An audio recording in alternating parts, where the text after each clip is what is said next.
Hey, what is going on, guys? Happy Sunday. Today's Sunday Night Live. I've got a couple of special guests tonight. We're going to hang out, have some fun. We're going to be talking about budget home theaters. And in particularly, we're going to be talking about how to build a budget home theater system, give you some suggestions on ways you can save money. Tonight, as always, we got Ryan, but we also got two special guests. Jonathan, you were here last week. We had a blast hanging out. And we also have tonight special guest Brad from Home Theater Gamer. So, fellas, what's happening, man? What's going on? Not too much, man. Been in a short while. Yeah, man. Just last week. I hear your dogs in the background, man. They want to be on the podcast. I'll mute that real quick. No, you're good, man. You're totally good. Ryan, how you doing, man?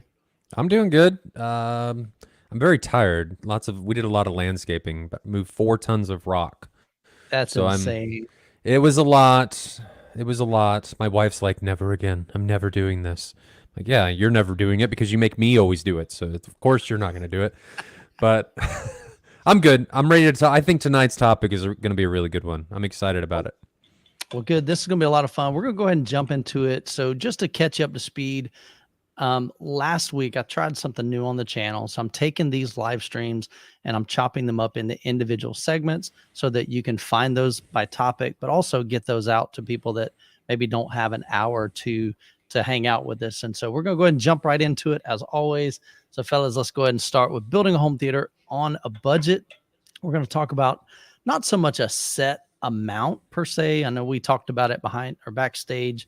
You know, is a budget home theater 5,000 or 6,000 or 2,000? I don't think we're necessarily setting a limit there, but we do want to provide just some options, maybe in the different categories. What are some great ways that you can save some money, that you can still get a good value and get a good performing system? So let's go ahead and start it off with that. So throw out a component. Let's talk about that. All right. So speakers. So we all like speakers. We all want good performing speakers, but the reality is we all don't have, the budget to spend $500 on a pair of speakers or even a single speaker or more. So what are some good options in the budget range for speakers? Jonathan, we've talked about this a lot, so I'm going to let you start. So, man, I've spending the time on ABS forum. This question's really subjective, right? Because you got guys that'll say, like, I just go to thrift stores and I've got a hodgepodge of speakers and I paid $10 a piece for them. And it's awesome. I go to thrift stores and I found a pair of Martin Logan Neoliths in the back corner. It's Jesus. Sometimes they're good things and sometimes they look like they got drugged down the highway, but they're still useful. That is true. Well, I think that I've had those hodgepodge systems. Everybody probably started with those hodgepodge systems. Sure. I call it a Frankenstein system. Right. I think you can a little bit of this, a little bit of that. Yeah, absolutely.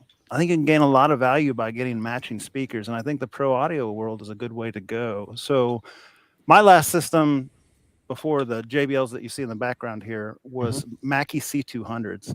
And at the time, they were a couple $100 a piece. And they're pro audio speaker. They're kind of an entry-level pro audio speaker for small audiences, like 100, 150 people type gigs. They had 12-inch drivers, 10-inch drivers in the different series there. And they're just really excellent speakers for the money. So you pay $200, you get 5 or you get 7 of them or you get 9 of them, what you want. You can buy them used on eBay because they have a long history of making that speaker. It's designed by EAW, which is a top tier manufacturer. They've gone up in price, like Michael's showing here, $350, but if you shop around, you can get a little discount.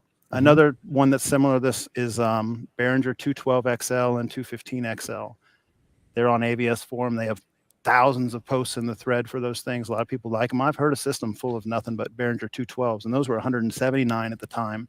And he had 9 of those in there, powered by an Onkyo receiver. And it was a really great experience. I mean, those things are reference capable. It's the same speaker all around, so you got a really unified sound in the room. It does a great job. It's not your sink back in your seat sound, perhaps, because it's a pro audio sound. So the other side of that coin is at Xpona one year, they had a set of monitors and a 7.4 setup. So it was 9 speakers, 4 ceilings. They're just Yamaha monitors, like what you'd use as a desktop monitor. A small room, maybe you converted a bedroom into your home theater. That's a great option. Those speakers are a couple $100 a piece, and they don't do reference, but they sound real nice and clean. They're very accurate, and it's an enjoyable experience, right? Sure. So there's a lot of ways to go I'm just an advocate for matching the speakers themselves when you can in the room. 100%. And that I've experienced your setup, and it's phenomenal when you have all identical speakers. And before we get too far, this video is sponsored by Sweetwater. I'm just kidding. Oh, I was like, whoa, really? No, it just happened to be the top result in search for those. But definitely, you don't see a lot of pro audio speakers in home theater. Now, one thing I have seen more and more often is pro audio amplifiers. And so it's kind of interesting. I would assume on the back of these, they have like speak on connection, quarter inch Speak-on and connection. TLS. Yep, either one. Yeah. And so those are not pretty speakers, right? They've got a big yellow badge on them. They're super plasticky looking. Sure. What you'd want to do is hide something like that in a column, with speaker cloth basically over the top of it or something. And you can, my friend that has them now, that I told you I had that friend that has a theater in them, he cut the drywall open. They're not very deep. He just put them between the studs, right? They fit right in there and they're flush with the wall. And he built like some rectangular speaker frames and just sticks it over the top. You don't even know what's in there. And they have that big pro audio sound. So pretty fun choice.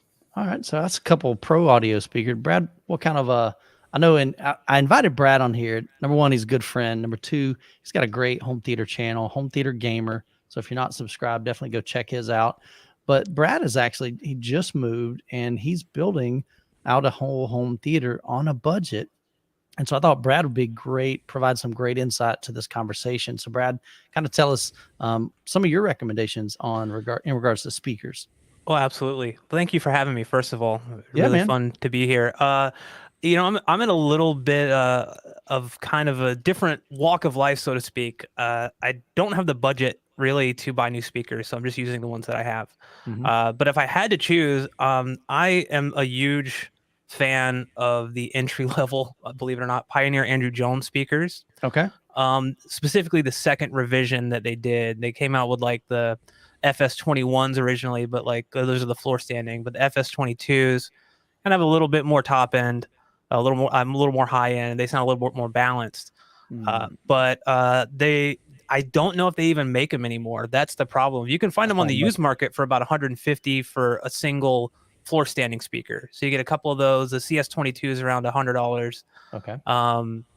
Some of these sites still have them new. It's just kind of that's one thing I wanted to mention was buying used when you're looking into getting into home theater. Sure. It's definitely something to consider unless you're just kind of, you just have to have brand new stuff. Yeah. If you can afford to kind of get some kind of secondhand speakers, or like we were talking about, going to maybe even pawn shops or something like that to kind of check out what they have. But for me, I can only really recommend what I've used. Like I don't want to recommend something I've never heard. As we go up in the budget, like SVS makes some great speakers, and Aperion, and even like the entry level Polks. But the Pioneer Andrew Jones, they're kind of they're a soft dome tweeter, so the hires are kind of already pretty rolled off, so they're not gonna like pierce your ears like Klipsch speakers or something like that. But on a budget, I think they rock. That's my personal opinion. And the great thing is they can get you started. Yeah. And setup, as you guys know, is in positioning and everything is kind of key to getting the best sound out of any system. So if you can get something, and we're talking about budget stuff, but you get something to start out with that you can really learn all of those aspects and play around with it without shelling out, sometimes $10,000, $15,000, $20,000 on speakers, and you just kind of throw them into a room and they're like, well, I guess they sound good. Yeah. You kind of learn the basics. And I really, really do enjoy those. And I still have them. I mean, they're eventually going to get upgraded, right? When I have the budget, but we bought a house, had to buy a new HVAC system because the one that was in here wasn't up to par and it was dying on us. So there went $10,000. So there went all the home theater budget. So that'll eat it up really, really quick for sure. Cool stuff, man. Ryan, what are you thinking? Budget speakers. I got to go with JBL. Okay. Like JBL JRX or something like that. Or if you can find some high, maybe move up a level to PRX if you can find them used. I know I'm pushing up past the Andrew Jones and the Behringer stuff that Jonathan and those guys recommended, but I'm just trying to provide another level. The JRX you can find direct from JBL for I think $300 and something, and they're 15-inch drivers with a horn. So I say that, but also it comes down to people need to consider what type of speaker they actually like, right? So I think it's important that people go listen to different types of speakers and figure out what works in your room.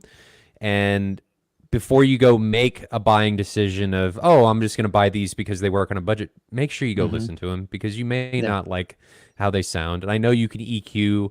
EQ can do a lot, but maybe you don't like horns. I mean, maybe you don't like the dispersion level. Like, I'm all for limited dispersion.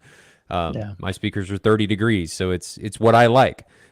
But I really encourage you guys, regardless of the deal. I mean, maybe it's too good to pass up, but it's really important in my eyes to try and expose yourself to as much of this as possible and listen to things first. But I really like what JBL does on the pro side. I mean, Jonathan can probably speak to that because he's got JBLs in his room sitting behind him in a different capacity. But I think they make great speakers, especially for the money. So I don't think you can go wrong with that. Jonathan's muted. Can't hear you.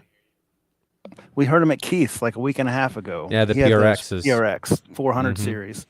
And those aren't terribly expensive. I think $500-$700 somewhere in that realm. Yeah, I think they're $7 something. The JRX are like okay, they're more than I thought. So all right. Well, at any rate, that was a very impressive untreated room. Very impressive setup. Yeah, it did really well. And the JRX is the 350, so half that, and I think they'd get you most of the way there. But what about you, Michael? What do you think? What's your? I think I gotta ban this bootylicious person. Come on, Omega Love. Come on, let's go. Wow. So good. Well, while he's doing that, I'm going to mention something else. I had mentioned that monitors were an option, like getting 7 matching monitors. And if you live next to any big city, you can go to like one of the music stores, the pro audio music stores, like Guitar Center, or what's the other one? There's another one that's very popular. Any rate, those places have 8 or 10 monitors for you to demo, and they're all set up in like a little mixing station for professional sound audio stuff. You can get a taste of what they sound like, and they do sound a little different. So to Ryan's point, you can try before you buy. Yeah.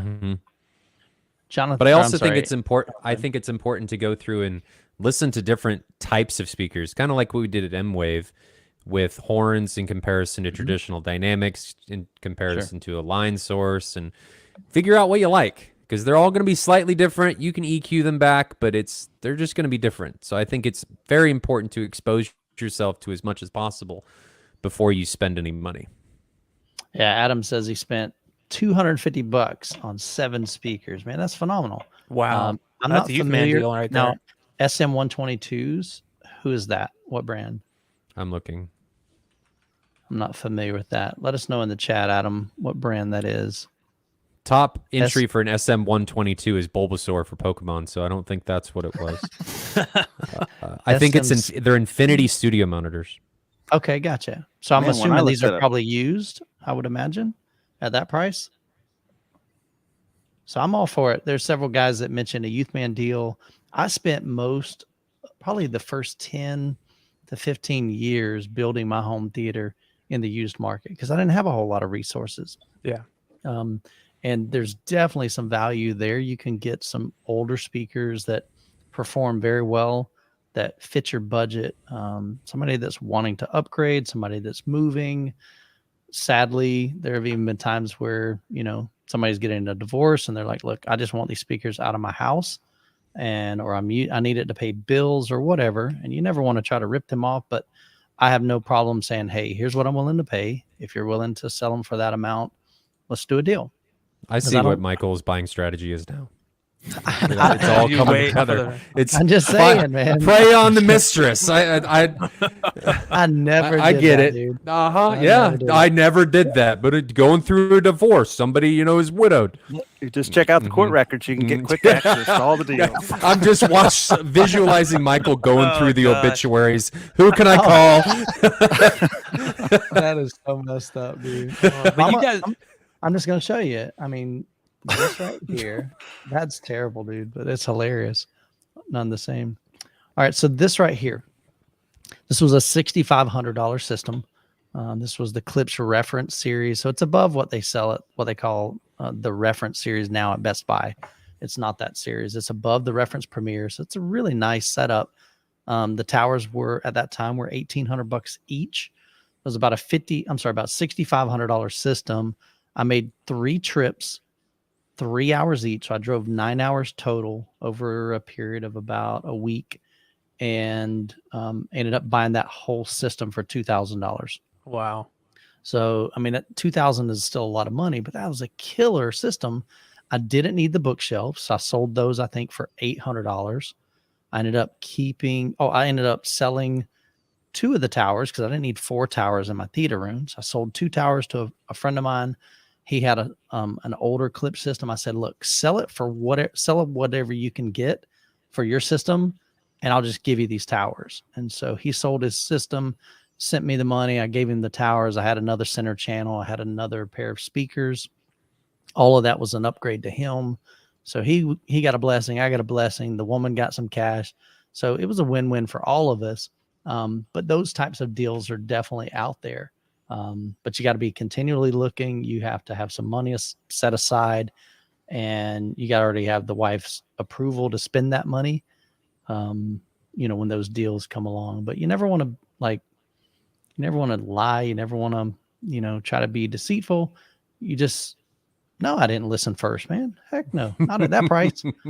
You just grab and go, man. Ask questions later. I already had the RF7 I already had a pair of RF7 And so it was one of those things where I didn't need to demo them. I knew exactly what they would say. Well, I won't say I knew exactly what they would sound like, but I knew, they would sound pretty nice, or at least similar, hopefully better than version 1 and version 2.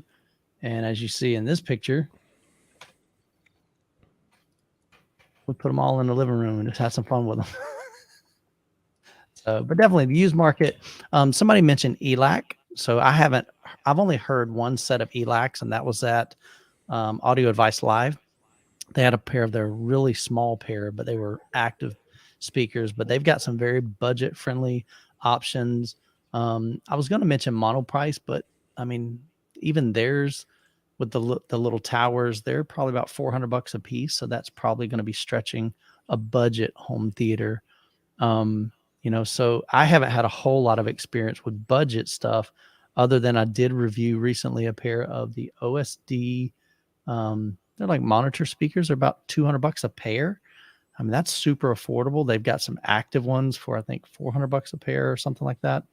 So definitely there's a lot of great options out there. So we talked a little bit about speakers.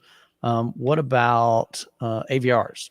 What are some good AVRs that you've used in the past that, and that can add up very quickly. I mean, because shoot, especially nowadays, man, AVRs are going up and up and up in prices along with everything else. And we're seeing like 30% increases on most of these brands. I think AVRs and stuff are very important to just find the features and the number of channels that you need for your particular system. Yeah. And just make sure you don't get a complete and utter pile of crap. And then the last thing, not the last thing, but another thing to consider is the amount of watts you're actually going to get per channel and the number of channels driven. A lot of AVR manufacturers will only state 1 or 2 channels driven. So it's very important to figure out full channels driven, or however many channels you're going to be driving for how many watts they're going to be outputting. Right. Yeah. Right. I think a big thing too now is with the advent and the release of like the next gen consoles and stuff is HDMI 2.1 features, which is what I'm looking for in my next AVR, is having not necessarily 8K support, but 4K 120 support. Sure. VRR, variable refresh rate, auto low latency mode. All of those things are important because the way I have it set up right now is I'm going direct into the TV and then I'm using ARC out. And I don't know if you guys ever had issues with delay with using ARC, but like it's a real thing with video games, especially. So it can be kind of an issue. And the problem is finding a good receiver with HDMI 2.1 features that aren't just limited to a single port, but that have at least 2 or 3. I mean, that's expensive. It is. And that's regardless. I'm not even talking about wattage or anything. It's just finding that. It's like you're going to spend money. Yeah. So if that stuff is important to you, then know that you're going to have to kind of make a decision. Do I want to go cheaper on the receiver? Maybe get last year's model or something that has the wattage I want and supports the channel configuration that I want. You know, maybe I want to eventually have 4 Atmos speakers, or height channels, but can I afford this right now? You know, like, or can I get a deal on one that's a little bit lower? Right. So, yeah, I've always been I've had Denon receivers for quite a while. I've always liked their feature set, but I'm not opposed to trying other brands. I think I don't have any brand loyalty really. I'm like, if a product is good, and it's in my price range and it has all the features I want, that's what I'm gonna go with. Yeah. So I was chuckling here. Tristan says that I also got a television from her, and I did. She called me back. It was an 82-inch. It was kind of one of those thicker TVs, you know. Did you kick her out of her house too? No, dude. She was just grateful. She's like, look, I don't want to store this in a store. I don't want to pay to store it. And she told me before I left, she's like, hey, can you use a TV? I'm like, I had nowhere to put it. I had an Expedition at the time. I'm like, no, thanks. I appreciate it. And she's like, and so when I left, she called me back or texted me the next day. She's like, hey, I was serious about that TV. If you want it, you can come pick it up. So I spent $15 on a U-Haul, drove another 3 hours to go pick up an 82-inch TV with an extra bulb. It's one of those, I guess, DLP. Was it Mitsubishi Diamond projection DLP? TV. Yeah. Yeah, it was rear projection, but it wasn't like the massive ones. It was still a really nice TV, somewhat slim. It was probably, I don't know, 6 inches thick, but it had an extra bulb and it had 3 pairs of 3D glasses. So at the time I had a 103-inch screen in the theater room, and it just really wasn't that much of an upgrade. It wasn't an upgrade, I guess. I never used it, so I ended up selling it locally, and so ended up making about $1,500 maybe on it. So, but it was good. So cool deal. So that's just, I was chuckling at that. Hey, Gotham, thanks so much for the super chat. Any issues with top and bottom center channel? Yes, don't do that. I don't see any reason to do. Now there is a center height speaker, but I don't see any value of doing it. It can be done, but it should only be done in very specific circumstances. Yeah. Most people are never going to need that. Yeah. So I have a perspective on that because I have an exact situation that was from that world. A guy in Kansas City, Randy Bessinger, is one of our original guard. Yeah. He had a turn-off system, and he had a top and a bottom, and they were Procella P8s speakers, and that breaks all the rules. I mean, the adages don't do it. But when we went over there for like movie nights and crawls and stuff, everybody always said, "Hey, your center dialogue's super clear, man, super clear." And so this was when I was pretty new to the hobby. This is probably almost 10 years ago. At least as far as measuring and really getting into the depth is what I'm meaning. Yeah. So I brought my Omni mic over and I said, let's measure this and let's see if we can see this comb filtering that everyone talks about and warns against. And sure enough, you could see it on the mic. If you took off smoothing, it looked like this. I mean, just huge chasms. Right. But what we saw on the mic didn't really measure to what we were hearing with our ears. Yeah.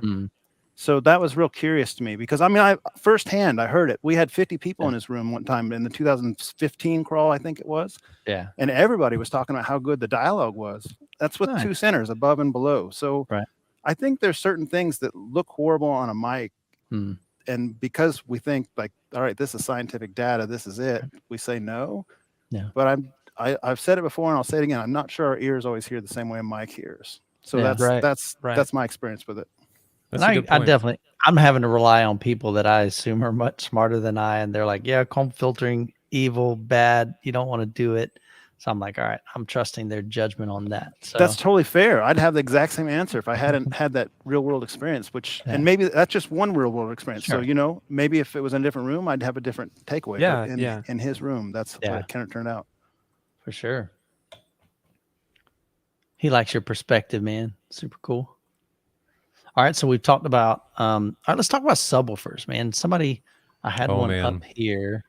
Dun dun dun. Because budget subwoofers, that's where it's hard, and I'm gonna pull this one up.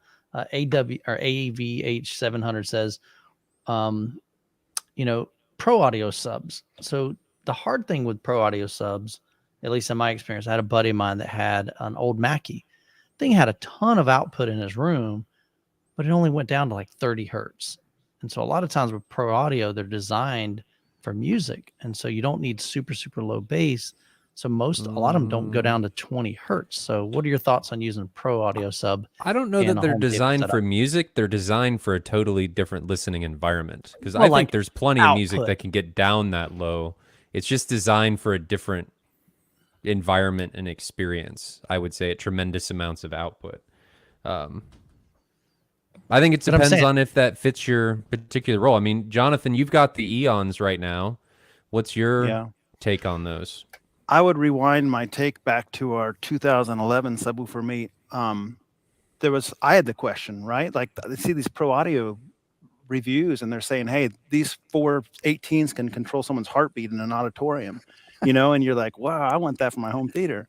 Yeah. So before the 2011 meet, I bought a dual Yamaha. It had 2 18s and a ported box tuned to like 32 hertz or something. Mm-hmm. I don't remember the model number now. I could look it up.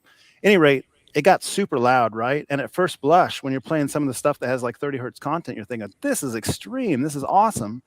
And then at the meet, when we had all those different subwoofers in there, including like a little SVS 12 and a Seton submersive and, stuff like that digs deeper, the Yamaha placed like 4th or 5th in that lineup in movie watching and got beat by a 12-inch SVS because it couldn't dig down deep. And that cinema, that feel like you feel your pant leg flapping, that doesn't happen at 30 hertz. It happens at 20 hertz. And so you miss all of that. You miss like almost an entire octave off the home theater sub. So if you want to rock your hair back and feel that chest pound, it's a different sensation. The pro audio is good for that, but not good for the pant leg flapping, wobble feeling, fun home theater stuff, right? The stuff that makes you kind of drop your jaw and think, this is amazing. Yeah. I'm all for tactile bass, man. When you can feel it, because it's one thing I hear a lot of people that say, oh, man, I couldn't imagine having what you've got in your theater room because my subwoofer, rattles the dishes. I don't want it rattling my dishes. I want it rattling me. I want it rearranging my internal rattle the organs. dishes, I would say. I mean, a lot of subs can do that, even 10s and 12s and stuff can do that without too much of a problem. Yeah, you're hearing that, but you're not necessarily feeling that. And so I'm with you. I really like having subwoofers that can, but the hard part is, okay, are there subwoofers that are budget friendly that can do that? And so I think there are some. Again, a lot of times used market. That's why I went with, I had some clips. I had Velodyne in the past. Most of those they would go down to about 20 hertz, which was plenty, fine for home theater use. But so we didn't really answer. We kind of skirted around the question. Are there any recommendations? Particular subs are tough because they are. A lot of the really low end stuff isn't going to do it for a lot of people that have any experience in what a real high output room pressurization sub can do. So I think your real entry level for subwoofers that are going to do what a subwoofer should do is something like a 15-inch shoe or something like that, an HSU or along those lines, which is probably, Jonathan, you said it earlier, is what, $700, I think, is where you're starting to get into that area, maybe on the low end. Yeah, I think that 750 is for the 12-inch, and it's about 1,000 or 1,100 for a 15. Subs are hard. Subs, you really want. This is how I explain it to people. When a lot of people are watching TV, right? They don't even have a sound bar. And they think, oh, this is great. Well, you're missing, in my opinion, at least 50% of the experience. So then you start adding a home theater. Let's say you build out a home theater, but not your subs. Well, now you're experiencing, say, 50% of the audio experience, but you're not getting all of that low end. So it's really important to add something in that's going to be able to take care of that for you. And remember, you're not separating this out across, say, 5 different channels, right? So if we talk about like the JRX from JBL that I was talking about earlier, at $350 a piece, right? That's something like $1,700 for all 5 of those channels. Well, if you're spending $1,700 on 5 channels, why, for something that is, and this is just kind of a made up number, but why are you only spending significantly less for something that's accounting for 50% of that overall audio experience. I think it should be a good portion of that, in my opinion, because if you don't do it right, you're just leaving things on the table. So getting a capable sub that's able to do at least pressurized room in some capacity is very, very important, in my opinion. Yeah. Yeah, I think a lot of people I see in the comments are mentioning like SVS products, and I mean, I've owned SVS subs for, oh gosh, going on almost 20 years now, and I mean they've always been a good price performance. Are they the best budget friendly? I mean, I can't really answer that question, right? Like it just depends on your to me, a sub is more dependent on the room. Like what are you trying to fill, right? I Like think your best budget-friendly sub is going to be something from a flat pack or one that you build yourself. You're going to get much better bang for your buck out of something like that than buying something for sure. from what would you spend on that? I mean, you're still probably spending what, $700 because you got the subwoofer. You got to buy going higher than that. Really, you got the driver for $300. You got an amp for. If you're going to get an iNuke 6000 or something, you're going to spend $500-600. Yeah, and you got the wood, so it's still $1,000. Yeah, but it drops considerably if you start doing more than one sub. So it's absolutely, it does. If you're doing only considering one sub, then yes, it can get expensive very quickly. But if you're thinking about two subs, right, then things start to get much more. They have cost split in half, price efficient because of the amplification being shared and you being able to buy the wood and utilize more of it if you get your templates and stuff right. Yep. It's all just about making the most sense of what you're spending. And at that point, I think makes much more sense to spend or think about it in terms of more than one sub. Mega Love was back. Wanted it in the subwoofer competition or conversation. So it's kind of in the comments, but I agree with that in full too. Kind of the sentiment that Ryan was saying. Subwoofers have a tendency to elevate. Like if you have a mediocre speaker and an excellent sub, you can elevate the overall experience with the excellent sub. But if you have an excellent speaker, like your main speakers are top of the line, and you have a mediocre or cruddy sub, it's gonna bring it down. So subwoofers like have the ability to bring other things up, and also to pull other things down, more so than speakers. Like it's kind of a unique little situation.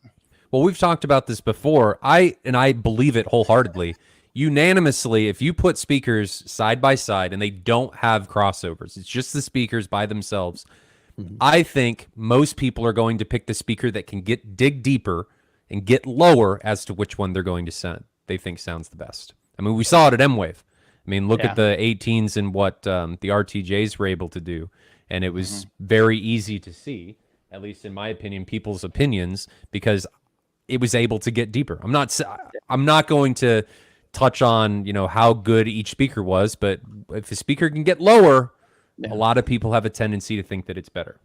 Sure. So here's like kind of talking budget friendly, or it's out of stock, but you got a 15-inch 800 watt capable subwoofer, $284, I think, for the wood, and it's only a starter enclosure because, as you can see here, you don't get all the wood. I'm just kidding. I don't know. I'm assuming I don't really show the whole box, but I'm guessing like the that's frame or something. something. Right. That's just the front face. I'm curious because it's probably baffled. So, or at least is it mitered so it has a nice round edge? People don't necessarily have that. And that's the hardest part for people to build. If you just build the rest of the backer box, I mean, that's pretty easy. You're just cutting effectively 4 like pieces of wood and then 1 back piece. Hell, they could all be the same size if it's a square. I wish they would, kind of show the specs on the actual sub itself. That doesn't show like how low it goes. But is the Ultimax on database? Yes, absolutely. Yeah, let me look that up. Yeah, so go, Ryan, pull up GSG Audio. Have you heard of them? Yeah, they're great. They have some do-it-yourself options, and they're full, like basically a puzzle piece set. You don't even have to have clamps and stuff. You can just set it up. They all fit together very nicely. It's machine CNC'd and everything. Yeah. So was that a 15 that you had pulled up there, Michael? It was the 18? Right. Yeah, they don't have the Dayton 15, but they have the 18. Yeah, so we're looking at about $350, $360 for a ported. Make sure, you guys are seeing it. 15 15-inch here, single unit flat pack. So like you said, you're going to spend probably another $300 on a good sub, like the driver. So you're looking at $660, and then you've got to have an amplifier. So, it definitely can add up. Now, the good thing while we're talking about it, amplifiers, probably the best bang for the buck is going to be your Pro Audio amplifiers. So Yeah. definitely can get those for a couple $100, $300. So the Dayton vastly outperforms anything that SVS. Well, this is old readings from database because this hasn't been updated in quite some time. But you're doing, where did that go? Dayton. You're doing, for the Ultimax 18, 90 dB at 10 hertz, which is respectable. Yeah. I think that's still pretty good. And then 94 at 12.5, 99 at 16, and 105 at 20 hertz. So that's for the Ultimax 18. I don't know what the 15 would be. I would assume a decent amount less. Usually 2 or 3 dB less for a drop from 18 to 15. It's a significant amount less surface area. Which 3 dB is like 50% less. So it doesn't sound like very much, but it doesn't sound like a lot, but it's a lot. By the numbers, 50% less. Yeah. So definitely using some, DIY subs are going to save you a ton of money. Of course, used subs. The hard part about recommending used subs, and I ran into this over the years because for a long time I ran used subs, is eventually the amplifiers, they just give out, because they definitely don't last forever. So if you're buying a subwoofer that's 6 years old or 7 years old, I mean, I found in my case, I had about 2 years, maybe 3 years use out of them. And then they started failing. And then you have an issue of trying to get those repaired. So or you can just take the plate amp off and put a external amp on them. Sure. You can do that.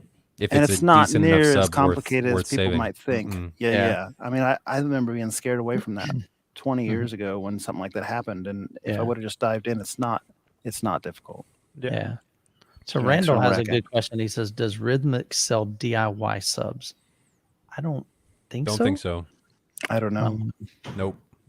I've never had a Rhythmic sub. I've never even heard a Rhythmic sub. Well, I take it back. I bought a used one a long time ago. They're good. A real small one. Since he has the, what's the right name of them? It's got that special technology and the servo technology. Since he has a servo tech, it has to be matched very close to the DSP. So I'm going to assume unless he's willing to sell the amp and the sub, you're not going to do it yourself from Rhythmic. That makes sense. Yeah. And that's what I was going to bring up when we were talking about it. When I said, hey, you could replace an internal bad plate amp with an external amp. Just be very careful if there's EQ built into that amp, then you're going to, or DSP, you're going to possibly in for a bad time. Sure. So we've got, here's one thing I want to talk about because I know we haven't hit this yet, is because you can have all the greatest equipment, but if your room sounds like garbage, that's super, super important. And so some simple ways that you can help treat your room are things like curtains, adding some thicker curtains instead of just the decorative curtains, especially like if it's in your living room. We did that at M-Wave in the 100%. In the room correction room. There was just a bunch of hanging thick curtains, and that room did decently well for what it was. There was no acoustic treatments in there. It was all curtains. Yeah. Looking over Jonathan's shoulder, he's got some very inexpensive acoustic treatment over there. Those little oval round ones, quarter pies, whatever you want to call those. And then to the left of that, over his 2 subwoofers near his screen, he's got some over there as well. So buying some of those DIY acoustic panels, like making 2 foot by 4 foot panels with some DIYs. I picked mine up from a neighbor for like $11 a piece back in the day, and they work great. So there's definitely a lot of stuff you can do there. Brad, in your home theater, what'd you do? I actually did the DIY thing. I bought the rock wool. I bought all the materials and, actually learned some carpentry skills along the way. I had never worked with wood or anything like that before in that capacity. And it ended up with all the fabric, because I went with a kind of slightly more expensive fabric, but that was acoustically, transparent and everything. It ended up costing me about $23 a panel. And it was, I couldn't find it in local shops anyway here in Florida. It's really hard to find 24-inch by 48-inch bats of rock wool. So Mhm. all I could find was I think it was a 16 by 24. 16s. Yeah. And I ended up just making a bunch of panels, even if I don't use them all. I made some for the drop ceiling I put into some little, 2x2 Mhm. panels for that for select positions and over the seating position and stuff. And yeah, it was if you can go the DIY route, you can save a lot of money. I will say that I did a lot of research about the health hazards of rock wool and it coming apart, so and it's a real thing because I guess I don't know, there's conflicting information out there about everything, but yeah, I just ended up putting in some of the weed fabric in between the back, like the weed fabric, I was about. I'm like, I'm yeah, glad you right. No, the clarified weed that. blocker stuff that you put on All right. the like in flower beds that you can like breathe, like it lets air through, lets noise through, all that stuff. Mhm. So yeah, all of that was super inexpensive. I picked up everything from Home Depot and Lowe's, like nothing, and Joann's for the fabric. Sure. But yeah, Yeah. definitely DIY can save you some money, and also, you might end up liking it and making some for friends, and now you got a little side business, side hustle going on. Yeah. Yeah. So Brad's actually going through a series on his channel. I mentioned that right here. You got episode 1, episode 2's over here. So he's got several videos kind of documenting his journey. And one thing I appreciate you, Brad, is you kind of share in those videos, even just some of the errors that you make and some of the frustrations that you have. And that's super practical when you're building a home theater because we all run into them. And so Absolutely. if you guys aren't subscribed to Brad's channel, definitely head over to Home Theater Gamer. I'll drop a link in the chat. I know he'd appreciate a follow if you guys are thank you. interested in that stuff. So, but yeah, so he'll have a whole series of videos on his channel, kind of talking about what he did and it's a relatively small room, is right? It's Yeah, like a bedroom. it's a 11 by 12, so not really ideal, Cool. but it is what I have to work with, and I think it's a 100%. very kind of realistic scenario for a lot of people that might just have a spare bedroom or something. It's not the biggest. They can't, Yeah. we didn't have the budget to, add on to it or anything like that. So what I got is what I got to work with for now. Yeah. But yeah, it's I bit off way more than I could chew, and you'll see that in some of the coming videos because I'm like, wow, like I kind of look back at a lot of it and go, I can't believe I did that. Like Yeah. I didn't know I had that ability. Yeah. And to kind of see the final product kind of makes it all worth it. Yeah, down here in Florida, Brad and I don't have the luxury of Jonathan and Ryan to have those massive home theaters and basements. And so we typically have smaller rooms. I mean, I bought this home and it had a media room on the floor plan, which was a 13-foot by 19-foot room, 10-foot ceilings, no closets. So I'm thinking, okay, let's make this thing happen. And I've always encouraged that on my channel, regardless of whether you got a garage, a bonus room, just an extra spare bedroom. I've seen guys have put together a killer home theater in a 12 by 13, I think 12 by 12, I think it was 12 by 13 bedroom. And he has a 120-inch projection screen, acoustic transparent screen. He's got a 18-inch DIY. I'm not sorry, not DIY, a 18-inch infinite baffle subwoofer in the front. He's got, so just, you got to get creative sometimes. Yeah. And so I definitely think that's super cool. Coming back to a comment here, I saw apparently there are DIY subs on Rhythmic, wherever there that are, was. and they are servo. I just looked them up. So Interesting. Nice. Here they we do go. have servo ones, and they are Okay. EQ and everything built into them. So is it the best bang for the buck decision? I don't know. I've never experienced one of their DIYs subs that somebody's built, and I would assume you're adding a level of complexity when you introduce a servo sub in comparison to a more traditional one, but I don't know. Yeah, so Chris says 11 by 12, Brad, completely doable. A lot of guys are, that's what we had to work with, and I've just always encouraged you, do the best with what you have and enjoy it, and then later on down the road, if you get an option to have a bigger room, then do it, but enjoy what you got. I also think working within your limitations forces you to kind of think outside the box, right? So I know I can't do certain things in the room, or if I do, I'd have to make compromises in other areas. As much as I want like multiple rows of seats in that small of a room, just not going to happen. It could, unless I wanted to be, my face is right up to the display, and that's not, I don't even like sitting in the front row at a movie theater, let alone that close to a computer monitor or display. So yeah, it's just limitation kind of breeds that creativity. Yeah. And I really enjoy that part of the process. Yeah. I think the whole point of this conversation is, not necessarily to say, okay, go out and buy this, this, and this, and this, but the reality, there are definitely some great options for you to build a home theater, whether it's in your living room or wherever room you have. I think you can build something that you can enjoy, your family and friends can enjoy, and it can be done very well and not have to spend a fortune. And so the good thing is those resources are out there, whether it's new or used, pro audio, DIY. There are a lot of ways to save some money. But the reality is just stop making excuses. I see people on my channel every once in a while get the guy that says, must be nice to be rich. When I Just do put it on the theater credit card tour. and hate yourself later. Bad advice. Don't do that. Please don't do that. But the reality is you don't have to have that high of an end. Sometimes I do high-end home theaters tours. Sometimes I'll do really budget friendly and bedrooms and small systems and DIY.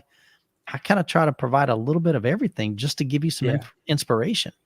I show you Jonathan's system so you can go, okay, really? I didn't realize I could do something like that. Or I show you Jonathan's, I show you Ryan's, and eventually we're going to get over to Brad's house and show you his. Well, he's got his own channel, but I still may do it anyway, just come hang out with him. Oh, yeah. And, but the reality is there's just so many options out there for you.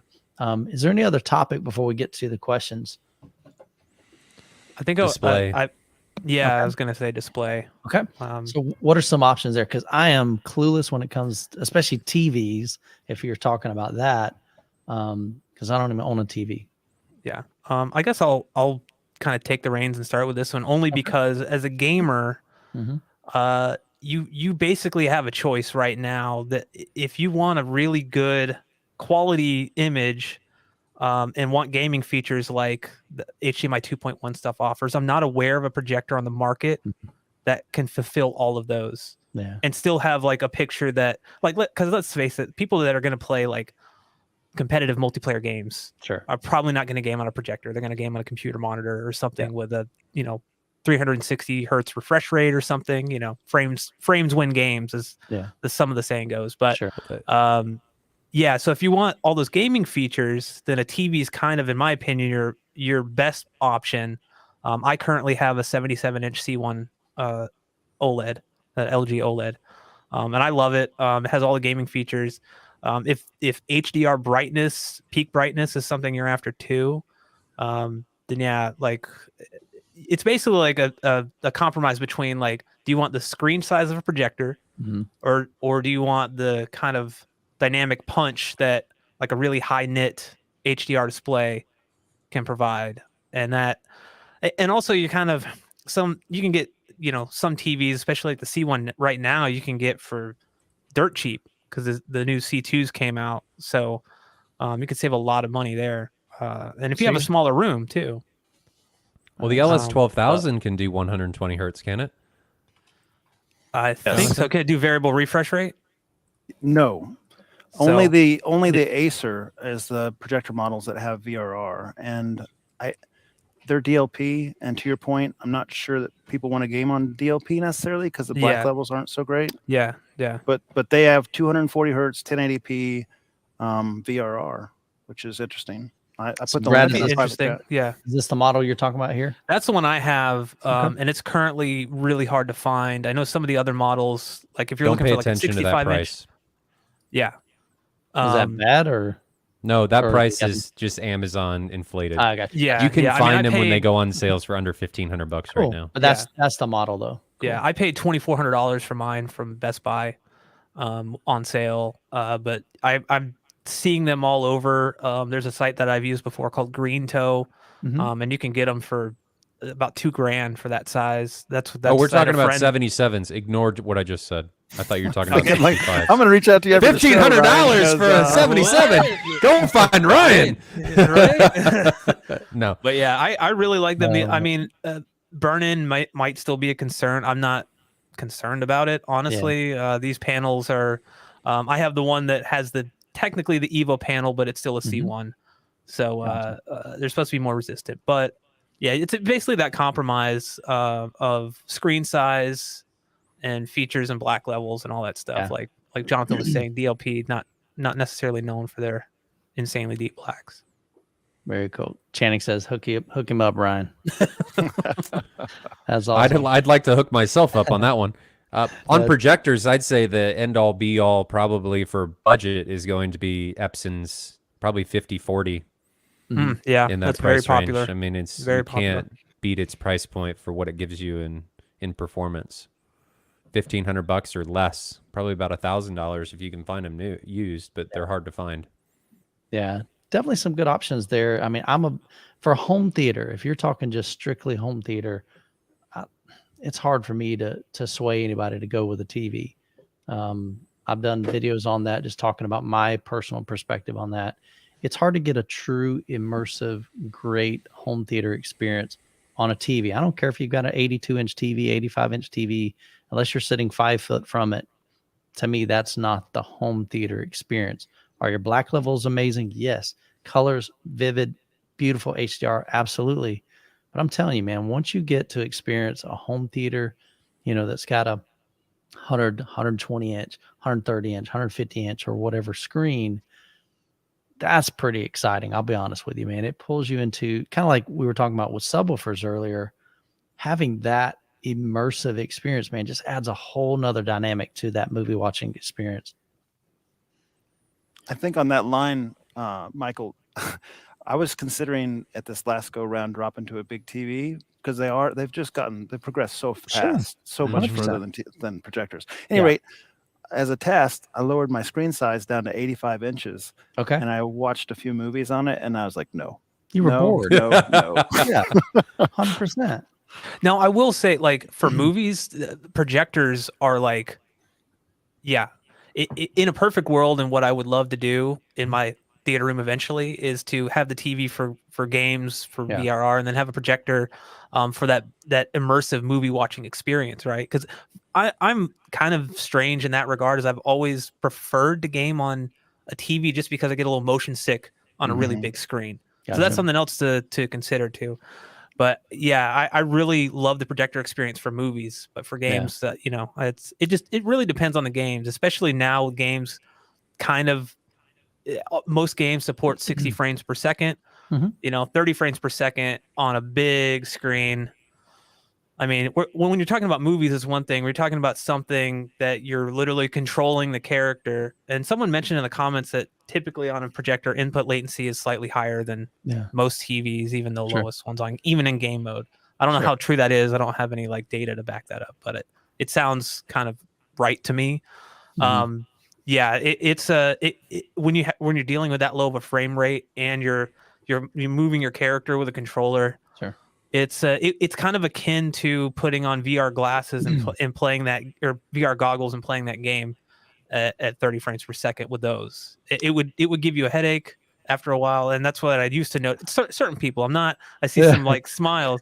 I'm thinking, man, let's go for it. It's kind of like once you get used to something, like a 60 frames per second, it's really, really hard to go back. Even now on a TV, I don't want to play a 30 frames per second game. Yeah, right. So Brad is a gamer snob, and we know that a little bit. So for me, I haven't played games probably about 6 months. I've just been super busy, and I've beaten the games that I've been playing. I'm waiting on Ragnarok to come out. I'm waiting on Modern Warfare 2, and so last night I had some downtime. Like, you know what, I'm gonna jump in the theater room, play some games. So I played for a couple hours, played some zombies. I'm not I would consider myself a casual gamer. So I have no problem with what I'm experiencing on a 150 inch. Well, it's a little bit smaller because it's 16 by 9. Let's say it's 130 inch from 9 feet on a projection with not amazing low latency. And I love it, man. It's incredible. It's immersive. So that's just me though. Brad, I'm going to back up what you say in regards to games, because even though this experience here with a 144-inch screen, if I'm playing games and I'm playing games competitively, I'm over here at my desk with my Alienware with G-Sync and 120 frames per second and headphones. I'm going from Dolby Atmos with a great system to headphones and a monitor, because it's for the gaming experience in that realm. It's better. It's Yeah. better control, which is the whole. I would whole not thing. disagree with you at all. I mean, I think it's I highly don't do dependent. gaming on mine. I think it's highly dependent on the type of game too. Like if you're playing competitive multiplayer, like Call Yes. of Duty or something, Right. completely like you frames win games basically. You want to be in the action with your headphones, and you're literally like super responsive, and either using.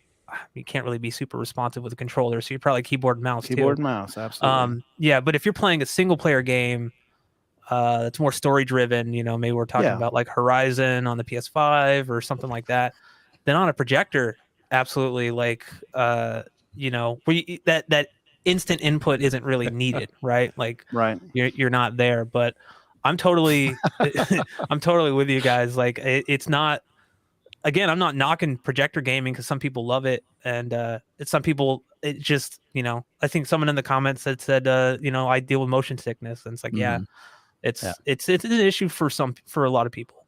Sure. 100%. All right. Mark, So, question on the motion sickness thing: if you lower your screen size, does that fix the motion sickness? Does that help or move your seats back for you? It does. It does. So you could potentially play a game on a projector, move your seat back if you have that option. But that's not. I mean, let's face it. If we're building a home theater, we're probably going to have, pretty hefty seats. I don't think most of our content consumption is being done on a beanbag. I think the problem you're running into with the motion sickness when you get into displays of that size is akin to what people run into when they get into virtual reality, is that your eyes are telling you to experience motion, but your ears are not getting that same experience, and your brain is getting mixed signals, and it's screwing you up. Whereas if you're on a TV, your eyes can see a fixed location that's not moving, and your brain can easily figure out, hey, this isn't a moving environment, and you don't have that same experience.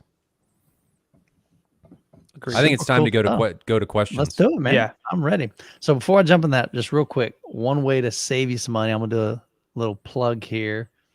Oh man, I thought I had it. Shameless. Shameless plug. This is shameful, man. This is not shameless at all. So if you want to win some cool stuff, we still have our road to 100K. We're almost there, guys. We are right at about 98 and some change. And so once we hit 100,000, we've got a ton of giveaways over on the channel. You can head over to youthmanreviews.com/road to 100K. You can see we've got subwoofers, speakers, theater seating. We even got a TV, bro. You want that 55-inch LG C2? A good one. Giving away one of those. A monolith masters, big old massive subwoofer. The Onkyo RZ50, which is really hard to get. Zapedi, some 2.1 speakers. We've got sound bars, beautiful headphones from Focal, all kinds of cool stuff here. So head over to the website. I'll let you check that out on your own time. But wanted to throw that out there. That is right here. Cool, man. Let's jump into some questions. It's going to be lightning round here.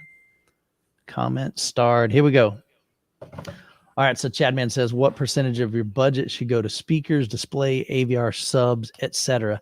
95% subs. Everything else is 5%. Well, if you're playing the Michael game and you're taking from widowed women, then I don't know that it matters. I love it. So this is a great question, honestly. I mean, you do have to allocate. And I think, honestly, this is probably going to be very subjective. And I think all four of us are going to give four totally different answers. I think part of it depends on what do you value most. And here's where I'm going with that. Some people are video files more than they are audio files. And so they're going to probably opt for putting more of that budget into that video side, getting a better projector or an OLED or something like that, versus somebody that's more on the audio side. They could get away with a lower end projector and, just a really, really inexpensive screen, maybe even building their own screen out of spandex, but then they put their money in speakers. I've always been a proponent of investing in speakers. And the biggest reason is because speakers last you probably the longest out of every component in your home theater. I had some speakers that were 40 years old and still sounded great, and so you can't say that with an AVR. I don't care what technology is in it. It's going to be outdated in 3, 4, 5, 6 years. And there's going to be new, later, greater, bigger, badder technologies. So what are your thoughts on that? So I guess my answer to that was at least put a pretty good portion into your speakers. What do you guys think? Silence. That's It's a hard one to answer. It It is. That's what I'm is. saying. We're going to I get four think different your answers. best experience is going to be pretty close, not including the AVR, because I think the AVR, you just need to find what ticks as many boxes for you as possible in your particular environment. That's too nuanced for me to say. I think you're going to get a good experience dividing your budget. If you're doing speakers, display, and subs, you may be able to get away with a little bit less because it's only one, and maybe the same with display, but dividing it equally across those three is what I would say. Here's one thing I will not, or that I will encourage you: don't skimp out on your sub, and don't skimp out on your center channel. Sometimes people say, I didn't have the money to get the right center channel, so they got the small version. Bad mistake, man. Like everything that happens in that movie is coming through that center channel. Why would you want to skimp on that? Same thing with subs. You buy a little cheap wimpy sub that's 8 inches and you expect to have your pants legs moving. You better be blowing on it or something, or have a fan going, because it ain't happening. I'm just picturing Michael down on the floor when he has guests over, blowing on their pant legs. Can you feel it? Can you feel it? That's the only way it's happening, man. So I'm a big fan. You could kind of go with the law of diminishing returns to this to some degree too, right? Because that's a good point. Speakers, there's improvements, but they're very minor once you get past a competent speaker. And for our original discussion, I'd say the competency level is pretty low. I've heard the ELACs before, Brad. I really like those. The PA audio stuff, the pro audio stuff we've been talking about, that goes a long way. So you don't have to spend. I can go to Exponent and hear $800,000 speakers and feel like it's so close. Correct.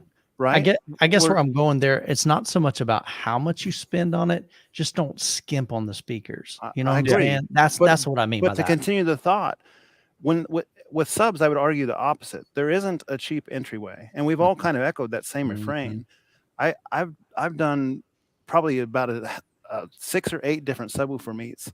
Yeah. And you just got to do it. You got to spend about $750 to get into a competent subwoofer. What I would say a competent subwoofer. And that's a 12 or a 15 ported with a nice quality driver, a big magnet. It's got some nice excursion. It can actually move your pant leg. That's what it costs. You can't cheap out. You can, the video side, there's a diminishing return, right? Ryan mentioned the 5040 UB. We all think the 5050 UB is a good entry. Those are that you can get in for $1,000, $2,000, $3,000, and then it's diminishing returns beyond that. So as far as prioritizing your money, the subwoofer is kind of like buy a good subwoofer, buy a good left, center, right, and then projector technology changes, speaker technology and subwoofer changes doesn't change too much. AVR technology changes. Put your money in the stuff where if you have to like piecemeal it together, put your money in the stuff that lasts the longest between big, huge technology changes, and stuff that really makes an impact, like the sub. Well, and if you get a big enough sub, you can disguise it from your significant other by turning it into a coffee table or an end table. So they won't even know. And you can just get it in there and be like, "Hey, I built this. It's just a box, and I made this our new end table." That's hilarious. Don't even need to say anything. Please don't do that. You may get a divorce, and I don't want to be responsible. Joel says, "Guys, I'm new to separate amp system. Do amps have a break-in period?" I don't think so. No, they shouldn't. No. Tube amps might. Yeah, but other than that, no. Not many people are running tubes for home theater. Tube amps might have a breakdown period. Yeah. But no. Nathan says, as far as amplifiers goes, is it better to have multiple amps or 1 or 2? Okay. So he's talking about like an all-in-one amplifier, like what I use, 11-channel amplifier, 7-channel amplifier, 9-channel amplifier, or having multiple amplifiers. What fits your power needs is what I think it comes down to. Yeah. I see worried about, Nathan, are you worried about the channel separation and so forth? Is that the basis of your question? You might have to elaborate a little bit. Yeah, drop some additional details in the chat. I love having a single chassis just because I'm limited on space. I don't have a rack. So me having 11 channels in one chassis, a big old monster amplifier from Monolith, Emotiva makes one 11 channel. They make 9 channels, 7 channels. So I like that personally, just because it's all in one. it's plenty of power for my room. I don't need anything more than that. It's 200 watts to the front 3, and then 100 watts for my 4 side surrounds and my Atmos speakers. So what are you guys' thoughts?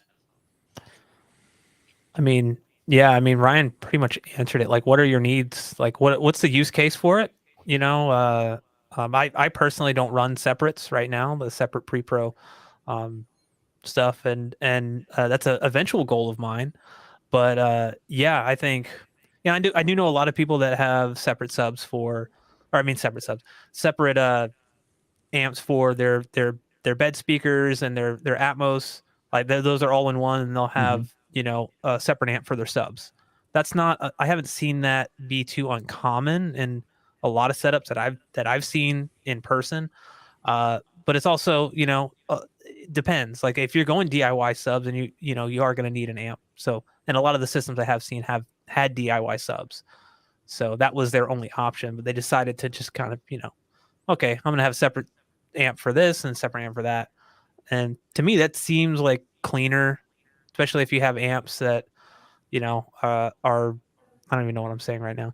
If you have amps, like an 11 channel amp, you don't necessarily like need to, if you have the budget, just get amps for your subs. You might only be driving 2 or maybe 4 of them.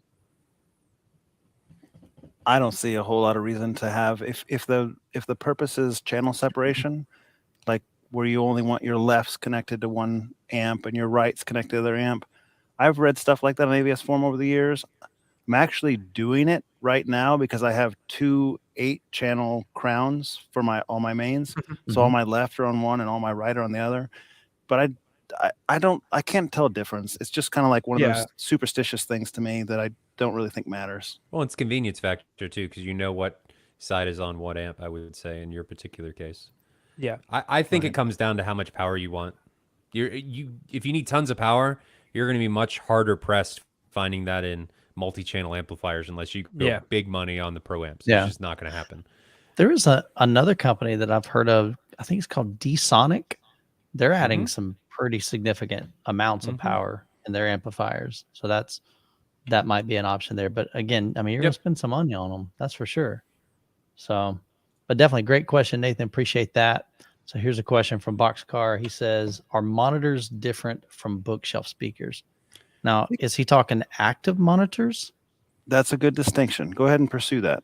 So my thought is I've reviewed a couple of active speakers. So those have a built-in amplifier. You're going to need a power cable, and then you're also going to need a cable going to them to basically send the source from your AVR to it. So is that different than a bookshelf speaker? Yeah. I mean, you don't have to power it. As far as the difference in sound, I'm not sure. I've never really wanted to do an active home theater setup myself. I'd rather have the power separate, send that to my speakers, but that's just me. But I don't know. I've never experienced an active, I don't think. A lot of times with active stuff, they have built-in DSP and stuff into their speakers. So it's... Now, would that make it harder or easier because you've got room correction that's kind of trying to do its thing too? It won't make much difference in that regard. Matter. Yeah. So you're on the right path there. Monitors have built-in amplifiers and built-in DSP. And if you took your measuring mic and you stuck out about 3 foot or whatever the distance would be, it's going to be a more accurate frequency response, a more smooth frequency response, generally speaking, than like a passive speaker with a passive crossover. How much difference it makes is going to be dependent on the crossover and the speaker and all that. But generally speaking, at the same kind of general price point, say $200 or $300, an active speaker monitor is going to have a more accurate frequency response. That's the intent. And a lot of times they may not have as much output potentially, but they'll be tuned lower too. So like one of these monitors that has a 6-inch driver or 8-inch driver might be capable of playing down to 32 hertz. And that's low for a little bookshelf, right? But they've used the DSP and the sealed cabinet, and they've limited it so you can't overdrive it. It's not going to blow the driver. They've got all that stuff built in to make it play nice and deep within its means for close range listening. Gotcha. Any other thoughts on monitors and bookshelf speakers? Have y'all had experiences with those? I would just echo what Jonathan said. Sure, Cool. I'm using monitors at my gaming station. I Yep, got some same here. JBL LSR 306s, and they work I got- great. I got Yeah. some old school M Audio BX5As. hmm They work Well, great. again, that's different though. I mean, we're talking like a home theater setup. Right. Yeah, You know, same speakers though. At Expona, I heard that Yamaha setup that was active monitors, and Cool. that was really impressive. And it would be suited for a small bedroom, right? Because they're not SPL monsters, gotcha. but they sound really good. They're nice and clean. They're accurate. They have nice like bass capability within their means. Like if you wanted to listen to say -10 from reference, and that's all you cared about, that'd be a Yeah. great setup, Yep. Nice. Yep. Super cool. And then you don't have to worry about amplification. So, right? Nope. You can get a pre-pro and just run XLR to all of the channels, and Nice. power. Like you said, you got to run power. Yeah. So that's just, again, you just got to figure out what works best for you. Juan says, is there any advantage using pro audio drivers, subwoofers and tweeters and amplifiers versus home audio? Usually get Yes. more for less. Okay. As far as like more, like your dollar goes further. Mm-hmm. Yeah, more SPL capability, cleaner frequency response at volume, a less beautiful cabinet almost always. Yeah. That's not their focus. Their focus is on the sound versus the quality and the looks of the cabinet. But it's going to be a more cinematic experience, like more comparable to your local commercial cinema going pro audio. Yep. And that includes, I mean, you can have a great Polk system, you can have a great clip system, you can have a great, all these different kind of brands that you would go to Best Buy and buy. Mhm. And then you can go get a couple $100 pro audio speaker from Guitar Center or Musician's Friend, and if you hook it up, it's going to be a vastly different presentation. It just is. Yeah. With the same power, because they're higher sensitivity. So a pro audio speaker is going to be like 95 dB sensitive at 1 watt, and your Polk audio might be like 89, or it might be 87, or even 82, 83 for some of the audiophile stuff, right? So right off the cuff, with the same 1 watt, you're getting anywhere from 6 to 15 dB more power out of the speaker.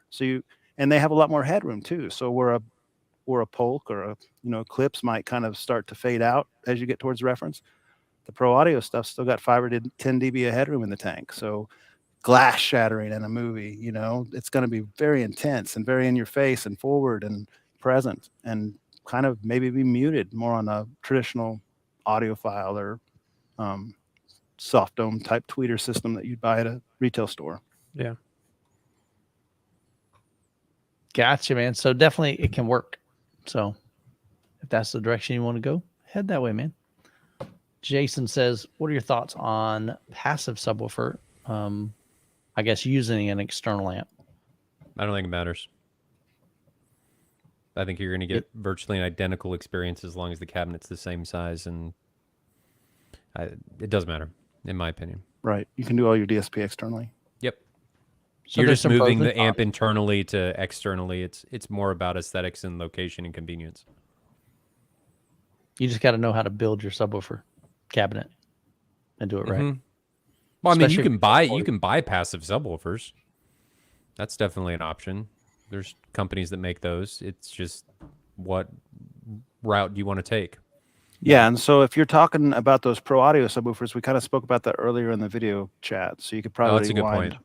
But that's not the same there, right? To Ryan's point, if you're talking about an identical sub, an identical size box with the plate amp on the back versus the rack amp, it doesn't matter. Right. Nope. I'm with you there. I'm trying to figure out how to pronounce it. Girladenlad. Hopefully I pronounced that right. What are your thoughts on more than one electrical circuit in the theater room?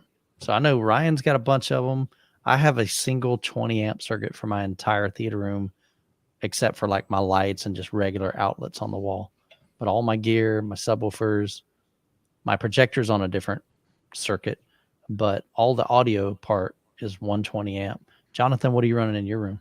I have 2 dedicated 20s, Okay. and that's been sufficient for what I use. I've only ever tripped it once, Okay. and that was when I was going crazy. And so for those that aren't familiar with your setup, what do you got kind of running off of that?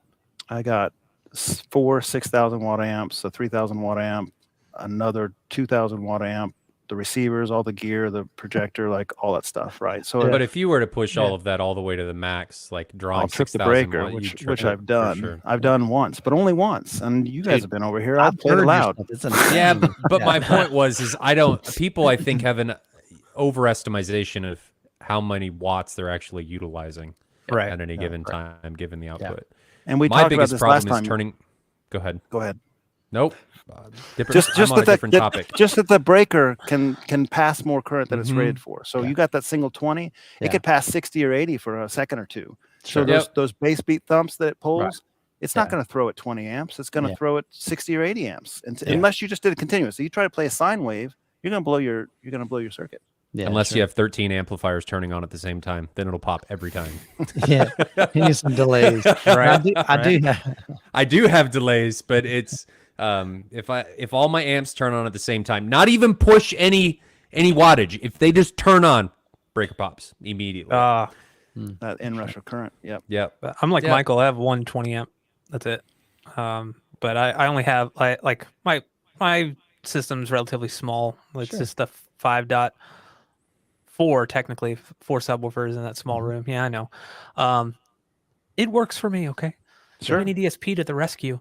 That's And then I rarely listen past -10. yeah. That's pretty much, and that's even in that small of a room, even with room treatment, you're kind of, I get to a point where I'm like, certain soundtracks can be a little uncomfortable at that volume, for me at least. Mm-hmm. No more questions, guys. Don't ask any more questions because I won't star them. So I'm gonna call it where I'm at. Yeah, we have a bunch of them we're going through. So Yeah. so you got to ask your questions at the beginning. So when we Yeah. get to this, we can just roll through them.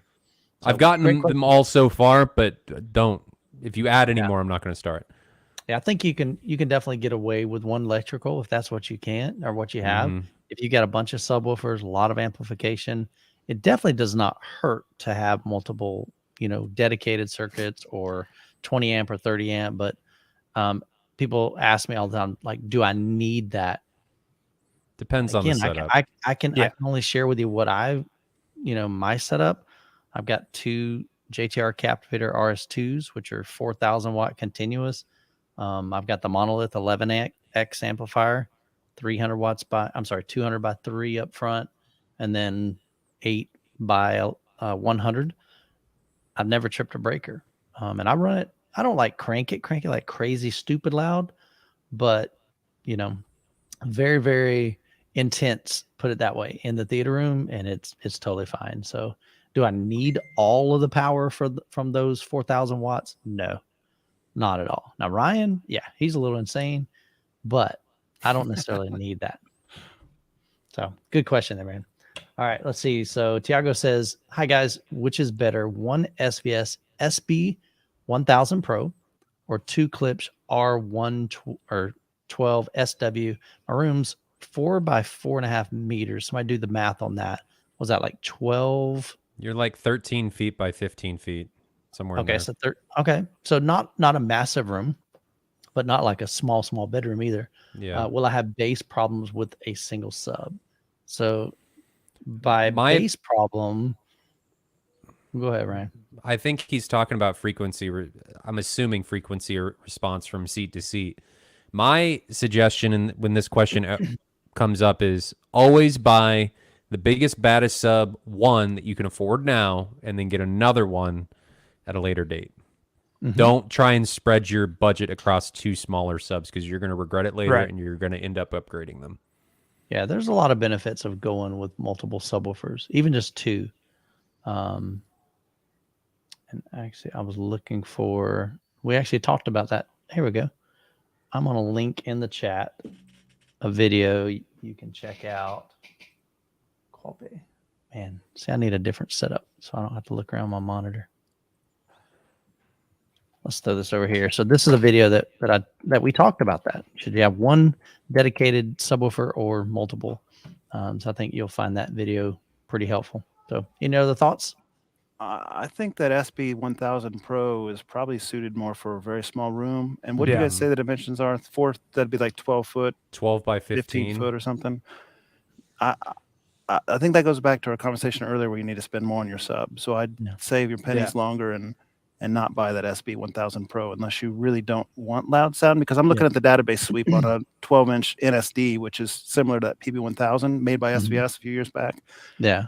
It doesn't go over about 108 dB, so that means you can't even do reference with one sub. And people like reference plus hot with their subs. So even if you're like Brad and you say I don't want to go any higher than -10, a lot of people like their subs to run hot.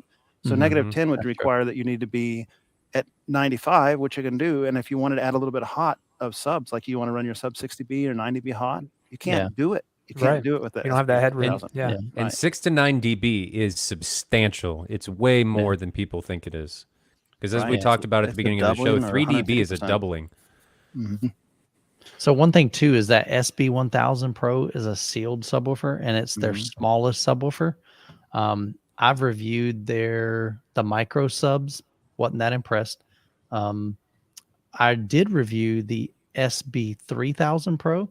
That's a bad little subwoofer, man. I mean, I was crazily impressed with that. But that's a lot more money than the SB. So if you can, especially if you're only doing one subwoofer in that size room, I would probably kind of push you toward maybe even a ported sub, just so you can get more output from it. I don't think that SB1000 is going to be that exciting. Sealed subs are better if you do them in multiples, and ported if you're just going to do ones or two. So the clips, I have experience with those. My brother has 2 of them. He's not an audiophile. He has a clip set up. He likes them. They meet his need. Yeah. And so, it's that whole subjective thing. I would want more than that. They're only tuned to about 25 hertz when you get right down to it, which means you don't get that 15 or 20 hertz pant leg flapping feel. Yeah. But he's happy with them. So who am I to judge? That's all what you would know, or what you're comfortable with, like. Yep. 100%. Thiago, great question, man. Jed says, how many channels and wattage does a typical Pro sub amp have? Depends on the size. That's all over the board. Yeah. They can get large though. You can have anywhere from a couple hundred watts on a Pro Audio amp to 14,000 watts or 20,000 watts with a lab grouping type amp. I mean, they're what you want to pay for, right? Yeah. Yeah. Like as far as channels, you can have a single all the way up to. I mean, my Crowns have 8. I'm sure there's higher than that. Especially if you do like the ones that are just doing the higher voltage, as far as doing like a department store, they can have like 20 channels on them or something. Yeah. Yep. Gotcha. Definitely a lot of options out there for you. Jonathan says, question, my projector says HDR, but it only covers 100% Rec 709. Should I upgrade to basically same projector, but does DCI P3? I'm limited by throw distance. So I'm not a super videophile, so I'm going to turn this over to you guys. So this can be confusing, I think, for people. You may want to look and see what the coverage is for like DCI P3 and BT 2020, what its coverage is. I can guarantee it's not going to be 100%, but just because it's not 100% doesn't mean it's bad. Like even the JVC NZ9 isn't 100%. You don't get to 100% until you're into like Christie territory. Yeah. So I don't think you need to worry about that. Now, if it's only doing Rec 709, then I don't think you're going to get HDR unless it's doing some faux HDR. But if it's just look and see what its specs are for DCI P3 or BT 2020, even if it's 80 some % or even less, depending on how old the projector is, you're still fine. Yeah. Anybody else? I don't think I understand the question.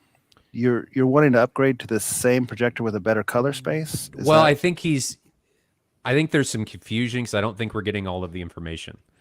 Okay. Because he's saying the projector does HDR, but it only does 100% of Rec 709. But if it does just Rec 709, it can't do HDR. So it might be like a faux HDR. I think we're missing some information, or it's doing faux HDR. Yeah. Through software. It might accept an HDR signal and just like tone map it to be displayed in a. I don't know. Need more info? Yeah, need more info. Cool. I'm going to jump to this one. Hi-Fi, and thank you so much for the super chat. How come no one's talking about the new Denon and Marantz AVRs with Dirac? Number one, this is budget talk. Those are not budget. They're way on up there. They're way on up there. Yeah, there's definitely some videos out there. Shane just posted his, I think, last night talking about those. He went through all the different specs of them. So you can definitely check out Shane Lee's channel. And there's other guys out there as well. Are we going to do any multi-EQ-X tutorials to maximize performance? Appreciate it. I have not experienced the multi-EQ-X. I know Joe and Tell does some of that on his channel. Brad, have you had a chance to use the multi-EQ-X? I really want to, but because I eventually want to upgrade my AVR, I've reached out to Odyssey, and they have never gotten back to me. So I said, hey, would you guys be interested, in providing me a copy of it in exchange for the review? And they just declined, or just said no, or never said anything. I really want to check it out because having used Odyssey XT and XT32 for so long, and being a big fan of the multi EQ editor app, for the sole fact of just being able to disable all the subwoofer corrections so I can keep my house curve. I would really be interested to, see what it can do on a kind of an older receiver. But that $200 price tag, and you're limited to the receiver you buy it for. It's not transferable to a new one. Correct. That kind of hurts, especially if I'm looking to upgrade. Plus the new ones, I mean, like you said, they come out with Dirac, and the Dirac Live it's additional. So the AVR is one thing. And then the Dirac Live, and this is all, I mean, it's not 100% confirmed from non-Marantz, but more than likely it's pretty. I think it would be cool if they did it, going back to Odyssey, if they did it $200 for the app, and your app could only be tied to one AVR processor at a time, and if it got tied to another one, it would erase the config. I think that would be phenomenal. I think that would be great. Absolutely. Yeah, I agree. Yeah, been tied to that one. I mean, think about it. We only use them for sometimes 3 years. Yeah. Some guys upgrade every 2 years. So having to buy that every 2 years. But knowing the limitations of the actual EQ editor app, I'm really interested to see what like EQX can do. Yeah. But I haven't had a chance to yet. Yeah. Great question there. So again, I don't have any information on it. I've reached out to them, so I'll try to get some clarification on some of those things. Justin Laird says, anything other than Epson 5050 you'd recommend around that price, about $3,000? Things start to open up if you can do external tone mapping, like the older JVCs.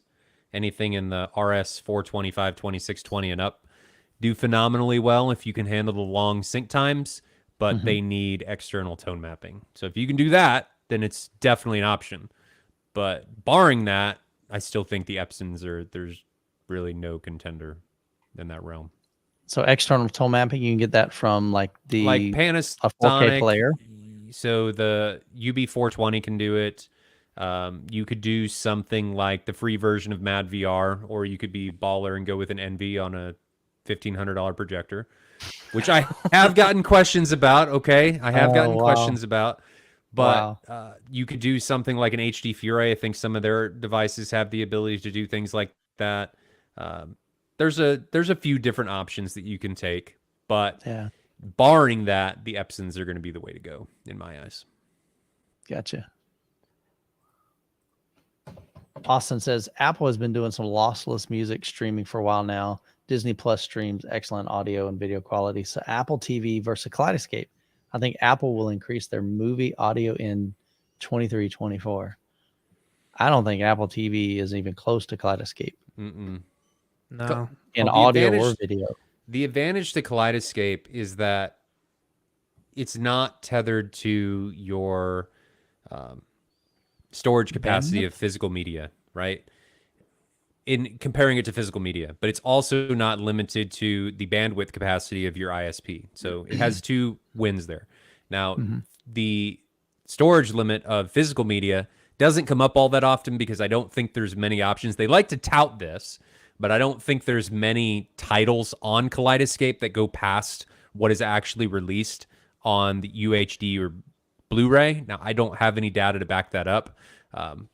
Maybe there's a lot more, but I think it's a convenience factor. And streamed media, I mean, one of the first things to go is always audio. So yeah, it probably has awesome audio, but a lot of Disney stuff in audio anyway, a lot of times is lackluster. They don't do well with height channels. They're limited in the number of channels supported.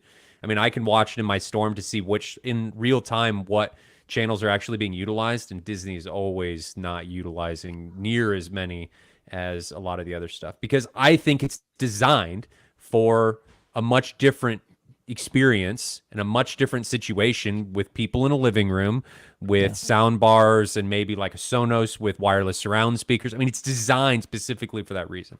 Does it sound great in a theater? Sure, but it doesn't take near advantage of some of the other titles that are out there, in my opinion. I think they're going after a different clientele, Different market. Yeah, I think so. Maybe not clientele, market would probably be a better phrase of that. So the game says, would the Sony 715 projector be a good one to buy? I'm not I've familiar been with talking a lot, so I'll let somebody else talk. I've never seen it. So Sony 715 is kind of like, I think it's previous generation to the, it's like their entry level, I think, previous generation. It was decent. We had it at, the 715 was at the Projector shootout in January, and it was okay. The JVCs crushed it, but That was $295, Ryan. was it? That was at the it wasn't a mid-January show. 295, but I don't know. I think So I can't. 715 is like mid-level or mid or high, I think. I think it goes 915 and then 1015. $10,000 retail for what it's worth. I'm just Holy Googling. cow. Okay. I mean, Wow. it's okay. It's okay. I love For it. $10,000, Yeah. I And think it's there's discontinued, better correct? options. Yes, the 5, 6, and 7,000 replaced it. Yeah. I think you also have a little bit of concern if you're looking at a used Sony projector with the panel contrast loss issue. Absolutely, You'll find a yes. thread on ABS forum about that. For sure. I think they're there's measuring like almost as low as 1,000 to 1 after a few years of degradation or just aging. well, and they've got like a blue creep and stuff that'll come into the panel, if I remember right. That'll come. Yeah, I'm not clear if that affects all or it's a few vocal ones or what, but it's enough of a problem to make a big thread on it. Yeah. So I guess the game, what I'll say is I think there are better options out there for what it's worth. For 10 grand. Well, surely. Well, he's probably buying used right now. Yeah. Yeah. At this point. What year does that released? I don't know. I think it was previous generation. Is that just one generation old? I think so. Yeah. So Phil Yeah. Jones' review was on 2020, October 10th. So it's not an old model. Couple years. Yeah. Might still have some life in it. Sure. I mean, if you can get a good deal, sure. But $10,000. Basically, ask somebody else No. because we don't know what we're talking about on that one. Kind of guessing on that. So keeping up with the Joneses says I would go Sony XW 6000 ES over the 715. Oh, about well, $2,000 he's just more, answering the question. but much better than the 715. More lumens, smaller, better optic path, quieter, and it's laser. So appreciate the insight there, Tristan.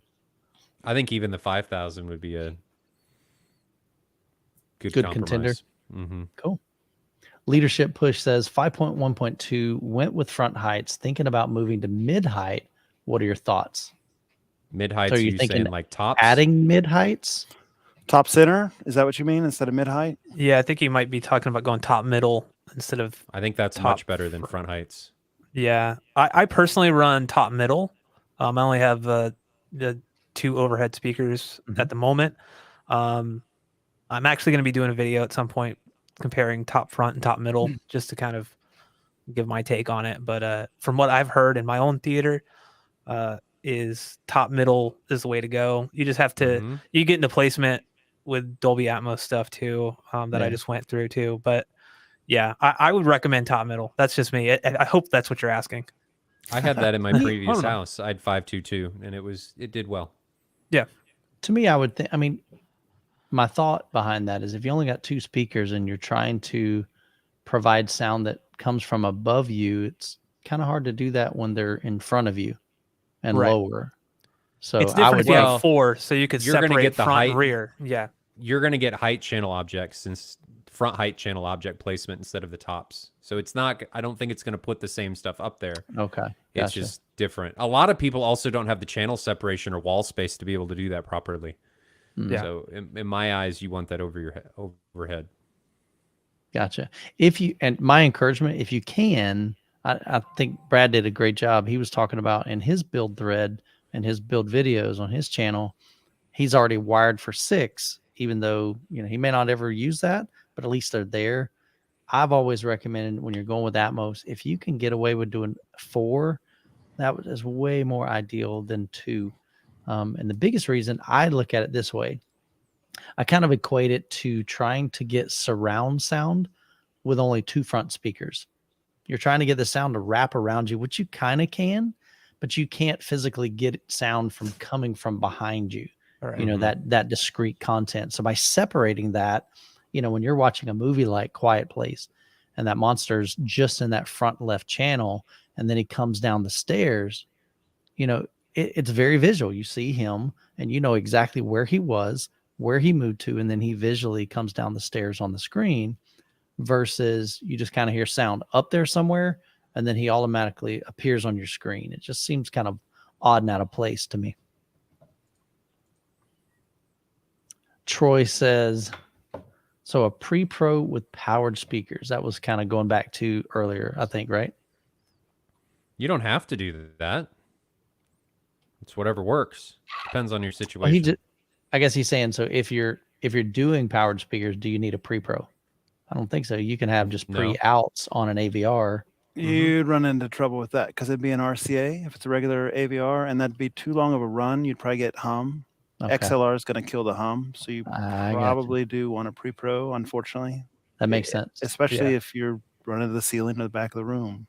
Good point. Yeah, that's true, because, yeah, you're having to go up the wall. Like in my case, I'm thinking up the wall, through the attic, down the wall to my rear surrounds. That's like a 40-foot run. And potentially losing ability to avoid electrical, and electrical is going to get you some hum on RCA. That's a good point. Yeah.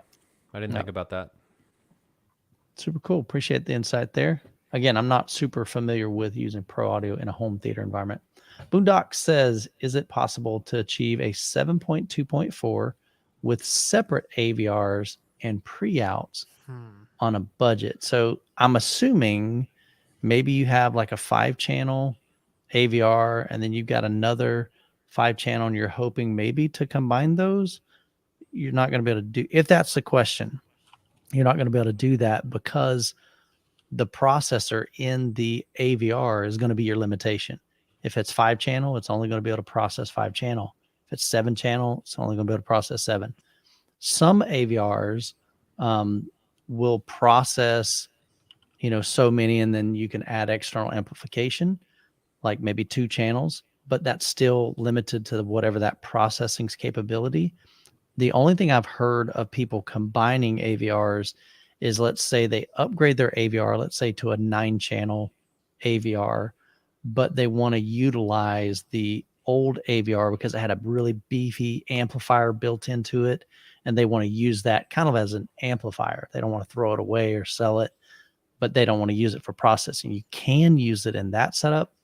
I've just never done that personally. Any other thoughts on that, guys? Yeah, there's a thread on AVS forum, and I'm trying to think of Saldi Mashi or something like that. I'm sorry, I'm butchering the name, but he's done something like that and wrote a write-up on how to do it. If you have like a couple 9-channel receivers, for instance, you can set one of them to do the top 2, and you can set the other one to do like front wides, and effectively make like a 15-channel AVR, whatnot, out of a 2.9 or an 11 and a 9, that type of thing. I've looked into it a little bit, and I don't see the value in that when you can go to like a mono price for 4,000, or you can go to other options like the Denon 6700 for 13 channels. Like, it's so much more complication. If your volumes get out of sync for any reason, like you got crazy stuff happening. Your sources don't switch properly. I mean, it's like you're at the mercy of the infrared remote, and not for me. You're just but you can do it. You're trying to create problems. That's like a Frankenstein situation, right? Like it's inevitably going to lead to some type of issue. Like, even if you get it working perfectly, you know, sometimes. I looked into it for a long time with my setup because I have so many channels, but it was just too much complexity. Yeah, it wasn't worth it. And it's functional in the sense that if you get it working and you can leave hands off, it'll work, right? Because especially if you have, like, say you get 2 matching Denons, the same series, they're going to have the same latency, they're going to have the same DSP delay, all that kind of stuff. It's not going to matter from that perspective. Yeah, but how would you add the stuff we talked about? How would you add more channels though? So you would run one of the two systems as like front wides. So Okay. a 7.1 with front wides. And then you'd run the other receiver as four heights. Okay. So that gets you, or even 6 heights if you get an 11, you know, and if your receiver supports it. So you can, let me rephrase. Let's do it this way. You get two 11-channel receivers. You run front wides and top middle on one, and you run front ceiling and rear ceiling on the other one. So that gets you 6-channel speakers and front wides on two 11-channel receivers. Okay, here's So my question. Why? It made sense when originally, if you wanted Cheaper. 15 channels, Trenov or Storm or all those guys, they were Were like your only $15,000, I right? just still, That was it. okay. You didn't. It wasn't no other. There was no Yeah. $4,000 or $5,000 option. Now there is, and so those don't make sense anymore. Yeah, I guess in my brain, I still can't comprehend how you can get more than 11 channels of processing, even if you've got two different, You don't. like matching 11. That's what I'm saying. No, Well, you do an truly are. HDMI splitter and send it to both AVRs, and they process Correct. it independently. From your source. It goes to both receivers, and they don't know the other one exists. Exactly. So you're just running 6 channels off one receiver, and the other one's running 9 or 11. All right. So think about this though. So part of that though, I know you can't disable like your mains on, and I guess you're using.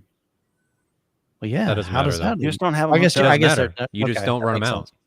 There's no wiring to And it. then the other thing too is when you're doing the ampersand, like in a Denon and Marantz, certain things aren't enabled unless you add certain things. Well, I guess you just have to set it up as a 7 whatever. Yeah, you can go in and 9 choose whatever. the preamp mode or whatever, and it will gotcha. let you light them You're all just, up. yeah, I got you. You're just not assigned. just You're not connect it powering to that. the right Okay. place. Yeah, That seems nobody really here's tough. recommending it. Yes. Yeah, it's definitely not an ideal situation. Let's conclude with that. I agree. So Channing says, where can I get a used budget-friendly MadVR to supplement my budget-friendly projector? Well, that's the PC cost he's talking about, probably, right? Because MadVR is free. Okay. Mm-hmm. Now there's nothing Unless he's budget-friendly talking about the Envy and, you know, just find the obituaries that Michael's looking at, I guess. Find that lady. That's the last time I'll say it. All right, I'm done. She didn't have any MadVR stuff. Michael Slocum says, what about video walls? Some can be built as large as screens. So that's definitely They're too another expensive still. really kind of on the horizon thing. So this is brand new kind of technology for the most part. The cool thing I like about them is you have the ability to build whatever size screen you want. You can do 16:9. You can do 2.35. You can do 2.4. So I like that. One thing that I heard recently is that these companies that are doing these video walls, they're shipping you extra panels. And I'm like, well, why would they ship you extra panels? And he said, because they know that some of them aren't going to work. Like, that's not cool. So Wow. still, it's just early infancy. Yeah. I think it's too early to say. Well, and then what happens when that panel becomes discontinued and you have one go down? Yikes. Your entire panel is now defunct because you can't get a replacement. Or you just have one big dead pixel in the middle. Oh. You know, like a One foot by big foot. dead pixel. That's crazy. They're Yeah, they're so a great option, Michael, but think they look they're still cool. too expensive. they're way up there, man. I mean, they're way, way, way up there, especially if you want to go big. So I think I'm guessing we're 5-8 years down the road minimum before those are even like possibly somewhat mainstream in a home theater, or at least affordable-ish for home theater. Last couple questions here. We got about 4 more. Ed Marquez says, hello, my name is Ed Marquez, and I'm a super fan of the channel. Say hi to Brazil. What's happening, man? So glad you could join us hanging out. Thought Ryan was grabbing some questions here, but that's all good. Appreciate your support and your love. Yeah. So Jed, what are some solid pro amp brands? Okay. So we talked about pro audio earlier. You can get a lot of bang for your buck there. We can get as many channels, a lot of channels. You can get a lot of power. So what are some brands that you guys would recommend? QSC and This is out of my wheelhouse, so I don't know. Yeah. Well, that's good. Well, that's one benefit of having multiple guests on the show is we all have different experiences. I know Jonathan's got a lot of experience with pro audio. Ryan runs pro audio in his setup. I've never done that. So So like we've Brad done said, some amp tests with different Pro Audio amps, and I don't think it matters. I think they're all pretty comparable. It's We've talked about that in the last call, that Mhm. the benches that these things are measured on to get the distortion plots and stuff are detecting like 0.1% or Yeah. 0.100% of distortion. Yep. Our ears aren't that sensitive, and your speaker, more to the point, your speaker is measured in distortion with 1%, 9%, 5%, depending on the quality of your speaker. So if you had 5% distortion on your speaker and you're adding 0.01 from one amp and 0.05 from the other amp, it doesn't matter because it's 5.01 distortion now instead of 5.01. It's just it's a needle in a haystack in the reverse sense. It's a tiny little drop on top of an ocean, you know, as far as difference, and it just doesn't matter. So I don't think it matters. Go ahead. So Brian. what? So The what would biggest be some brands though? Like QSC, Behringer, Crown, speaker power. Crown. I think it's more about reliability to me because that's where you're gonna see the biggest difference. Like a QSC or a Crown, those are 30-year amps, right? You go to your local church. The rack in there was built in the 1980s, and it's never had anything replaced, and there's never been service on it. Yeah. Those things just kick on forever. Yep. Where you get like a Behringer product, I have 4 Behringers in my rack that drive my subs, and one of them failed in less than 8 years. Am I mad about that? No, it was a couple $100 to get it fixed, and if it lasts another 8 years, fine. Yeah. You know, I got my money's worth. But it's not going to last. I don't expect them to last 30 years like the old Iron Crown stuff. Yeah. So the reliabilities on those pay a lot more. They build with top tier parts. They're not going to fail. The cost is associated with that too. I mean, the Behringers are way cheaper than QSC and Crown and Crown and stuff. Lab Groupin and those kind of companies. Mhm. Yeah. But as far as the actual sound quality, well, so one thing I will say though is noise floor. Like there is going to be a detectable noise floor at certain volumes as you move up. Well, I can't say there is. It depends on the sensitivity of your speaker and how quiet your environment is and the wiring. Potential. Yeah. There's potential because they're not necessarily designed for the environment sometimes that they're getting put into. But if you get a good enough one, or your environment's not conducive to it, I don't think it matters. And fan noise plays into it too, because some of the Pro Audio amps, especially the old Iron Crowns, they're loud. They sound like a hurricane when you turn them on, because that fan's meant to make it last 30 years, and it doesn't care how loud it is. I need to do a Noctua fan mod on my QSCs. Yeah, so the good thing with those is they're pretty inexpensive. You can replace the fans with like lower dB. Are you talking buying them used? I don't know. Because my QSCs new are $3,000. I'm talking about the fan to replace the fan. I was like, I don't know. Like, dude, if you're buying a $3,000 fan, holy No. yeah, no, that's a cheap fix. fix. That's that's like PC fans. Yeah, that's that's not. You'll run into sometimes different voltages on those fans, or even AC powered fans instead of DC. But that's all. You're gonna do your homework before you buy one. Sure. And know how you're into. Good thing they're great resources. AVS Forum, I'm sure, has got a ton of resources. Oh yeah. YouTube. Oh yeah. And YouTube. Not on my channel, but YouTube is a good resource. So, going back, your to something channel's earlier, a great resource. It's just not there yet. Exactly. As far as having that particular fan mod change.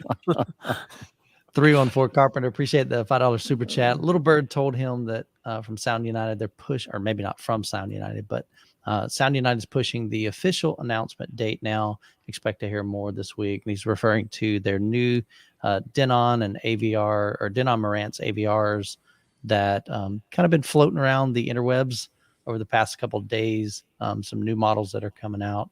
They're not so budget we may be, friendly. yeah, they're definitely not budget friendly, but they look cool. They do. So appreciate that, brother. Last couple questions. Dylan says, are in-wall speakers which use speaker back boxes, which are sealed backs, always now? So anytime you say always, that's a caveat. But always going to be better sound, or some open back ones still good. And we kind of touched on this. Actually, did the video go live today? Or is it, it might be going. Having an in-wall speaker with a dedicated backer box is probably going to be easier to deal with than having one that's going to be open to the joist. We talked about this. Let's see. I'm looking on my. Okay, here we go. Our in-wall September 4th, which is today. So that was published. So go check it out. It actually, we talked about that last week. So boom, man. Bam. That's how we roll. I'm gonna throw it in the chat over here. And there's a link for you, brother. Go check that one out. So yeah, we talked about that. I don't think it always means, because let's face it, I mean, you can have a company that doesn't know what they're doing. They add a back box and it doesn't make it a better speaker. There has to be solid engineering that goes behind that and measurements and all that. So I think some just do it better than others. Fair. Last question of the night. Kimpo says, if it hasn't been asked, can a person be happy with a cheaper projector screen like Silver Ticket, or is it necessary to spend that extra money buying that screen innovations that's, you know, $2,000, $3,000, $4,000, $5,000? He didn't say that, but I'm just kind of throwing that in. So there's definitely some budget stuff. And then you've got these other brands that have $2,500 screens and $3,000 and $6,000. So what are your thoughts on that? Nobody wants to start. Dude, I'm trying to give you guys some time. Because I know what my thought is. So I got rid of my Silver Ticket because I think the build quality wasn't great. I think the picture was good. Build quality was poo. So I think in that regard, you do want to spend a little bit more if build quality matters, because, well, maybe it doesn't matter because my subs are hot. And by hot, that's probably an understatement. But it was rattling the frame really, really bad. So build quality and stuff can be an issue. So I think you do get what you pay for to some level. There is a level of how smooth the fabric can be. Does that matter? I think that can be subjective. Build quality and how well they can go together and how easy they are to assemble, how well they resist sagging and all of that stuff. I think it's safe to spend a little bit. Do you need to spend $5,000 in a projector screen? No. But Silver Ticket, I think, is going to do a great job as long as you don't have, you know, two JTR 4000s shaking the frame. Yeah, what It's not Ryan's like I saying speak is if from you have enough experience at all. subwoofer firepower to bend metal, flex metal on your screen, you should go for it. I do not have that issue anymore with the Seymour. I'll just put that out there. For sure, man. So here's my thought on that is, can a person be happy with a cheaper screen? 100%. Absolutely. Dude, I've done so many home theater tours, and I honestly, I've never once went, man, now I see the difference. You know, this is what makes this so amazing. But the reality is I'm also trying to compare, like you can't just pull one thing. Like I have people ask me all the time things like, you know, how did the Trenov sound in that room? What does that even mean? You know, how can you pull that one aspect of it? A home theater is a composition of all the different components working together. And, you know, in the video aspect, you've got the projector, you've got the screen, you've got the amount of reflective light on, you know, in your room. So there's so many different factors than just the screen itself. But I think absolutely you can buy an affordable home theater screen. I've seen some great DIY ones. Mine's DIY. I bought the fabric from Seymour. They make excellent screen material. They got a bunch of different types. So you figure out your seating distance, and they've got some recommendations there, whether you want to weave, whether you want a perf screen. There's some advantages and disadvantages over both of those. And so just figure out what works best for you. If you can build it, build it. If you can buy it, buy it. But I think there's definitely just a lot of great options on the market. Silver Ticket is definitely going to be on the budget side of things. So if you're thinking, okay, you know, can I get a good image off a budget screen? I think you can, 100%. But like Ryan said, part of that's just going to be the fabric. So when my first screen was an Elite screen, for the same reason you're talking about it. It was budget friendly. It was a $500 screen, frame and fabric. But I can tell you right now, I mean, I could probably push in with, let's just say if a child came up and they had a pencil and they pushed against it, it would probably leave an indentation, and that indentation is probably not coming out of it. Now, vice versa, the screen that I have now, we bought too thick of a spline when we were installing it. And so I literally had to go get a butter knife from the kitchen, and I'm like pushing on this fabric as hard as I can. And I never once cut it. I didn't rip it. I mean, it's some crazy durable weave. And so I think it does come down to build quality is one of those things. But I think you can still get a good picture quality without having to spend a fortune. So Jonathan's, yours is reappropriated, isn't it? If I remember right. Yeah, I have Seymour XD fabric as well, but Omega's back. it's the Jamestown screen, and I bought it used. So yeah. I agree with what you're saying, Michael. I've never been to any room where I've said like that screen material sucks and it's not worth watching the screen. Yeah. I've seen rooms where it's just like the drywall's finished real nice. They spent extra time, and then they built a velvet frame around the drywall. Yeah. I couldn't even tell. I mean, you're sitting in the seat, you couldn't even tell it's drywall. So yeah, I don't get terribly excited about the screens. You can get into really nice screens like from Seymour with the masking and all that kind of stuff. It all adds value, but you don't necessarily need it to have a great picture. One thing I will say is that the only two companies that I'm aware of that publish accurate gain data on their projector screens are Seymour and Stewart. So if you want accurate data, those are going to be the two. I think everybody else overstates. Super cool, man. Well, guys, it's been some great discussion. Hopefully we've added some value to you guys, answering some of your questions. Definitely appreciate all the questions that you've shared in the chat. If we didn't get to it, super sorry. We can only cover so much. We actually went quite a while tonight. We're right at about 2 hours. So we had almost an hour just in answering the first question, talking about a budget home theater. I'll take these videos, also cut them up, add them to the channel so that those that are watching later on the stream can enjoy them if you don't have time to watch the 2-hour live stream. A couple of final thoughts here. Number one, if you're interested in home theater and home theater gaming, especially, Brad's got an incredible channel. That's this little dude right here. Boom. Little dude. Okay. Brad has been a good friend of mine. He's actually going to be going with me to Cedia. We're going to be having a blast there, having some fun. So look out for some content on my channel as well as his in the coming months. Well, not coming months, but basically next month, because Cedia will be the very end of this month and roll into October. So we'll be doing that. We still have the Road to 100K giveaway. So we've got $33,000 in giveaways. There's probably over 26 or 28 giveaways on the channel. So head over to youthmanreviews.com/road to 100K if you are interested in that. And then if you need any home theater equipment, shoot Ryan an email. He's a dealer for a lot of different brands. Great dude just to deal with. He's mean sometimes, so you just got to get past that. But other than that, he'll shoot you straight. You're really upping my marketing here, aren't you, man? Man, I heard he has $1,500 77-inch OLEDs too. So I'm calling he's got some serious. He's got some serious flash sale emails about that. Yeah, guys, sorry that flash sale already closed. I sold out. There was zero to begin with, so that's right. That was a marketing scam, is what that was. Yeah. So, but man, guys, I certainly appreciate your time. Ryan, always a pleasure hanging out with you. Brad, thanks for coming on.